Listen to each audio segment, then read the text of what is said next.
My name is Hanna Stevens. I'm 24 and I'm a non-professional filmmaker.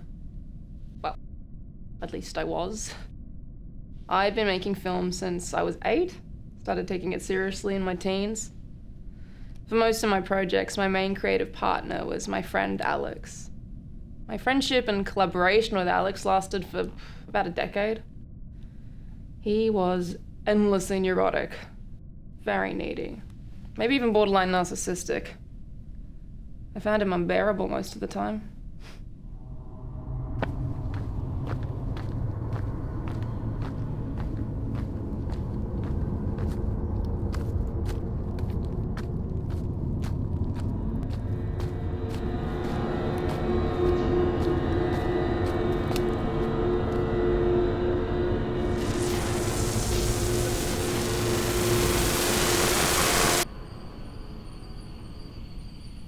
In a strange way, the films we made together seemed to represent our real-life dynamic.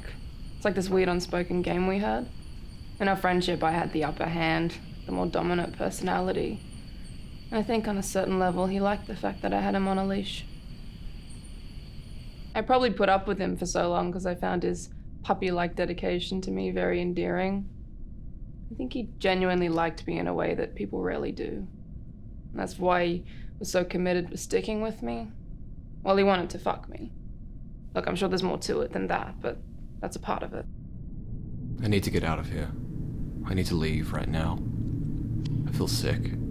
I feel sick like I could puke my fucking guts out. My last film with Alex came at a time where he was really struggling. He was having a quarter-life crisis, issues at home, family, love. I just found it all really interesting and thought it was relatable subject matter. So I asked him if he'd be okay if I wrote a short film about it, with him starring in the lead. And after a bit of hesitation, he said yes.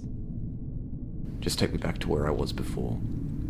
I need to go home. Does a worm deserve to live? Does a man deserve his voice?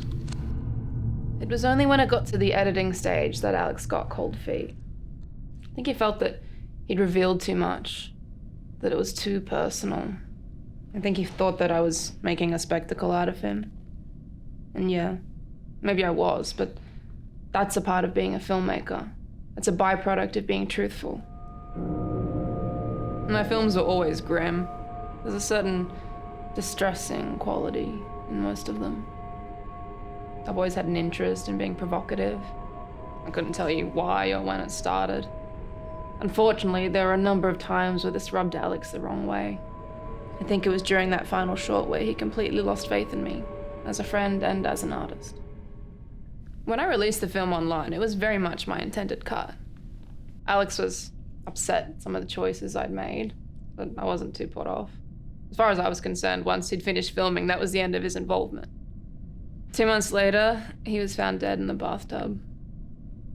Apparently he killed himself. There was no note or anything. I think he opened up an artery, I'm not sure on the details.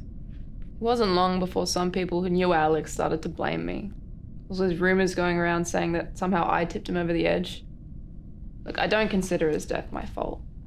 Unfortunately, he had a lot of issues, none of which were to do with me. If anything, I gave him a creative outlet to express himself, but even that wasn't enough. Look, I just don't think it's fair to say that I bear any real responsibility, or at least no more than anyone else in his life. A month after Alex died, someone sent me a razor blade in the mail. It was covered in red food dye, supposed to be fake blood. Not very convincing, I have to say. I know that the real victim of the situation is Alex, not me. And I don't want to sound like I'm trying to draw attention to myself or anything, but things have been difficult. Half the people I know think I'm a murderer by proxy, and I can't make films anymore. I've tried, but just deflated. The spark's gone. Like, at least in Alex, I had a muse, or at the very least, someone who understood me. Now I'm basically alone. 6 months ago, I actually picked up a camera for the first time since Alex. I couldn't film anything, that was beyond me, but I took some photos. I have a journal that Alex got me for my 17th birthday. Something for me to write my film ideas in. I got my camera, I pointed at the journal, and then I lit the fucking thing on fire. I just wanted to be free from this guy. Even in death, he was burdening me. Burning the book felt great in the moment, but the adrenaline wore off quickly. Couldn't bear to look at the photos after, and I haven't touched my camera since. So that's my story. Most people watching this probably won't like me. Most people don't. Well, that's okay, I've made peace with that. And I made peace with the fact that we live in an age where people are very quick to judge. If it makes small-minded people happy to think that I'm completely irredeemable, then good on them. But I know in my heart, I've done nothing wrong. And if I have, then I've suffered enough for it.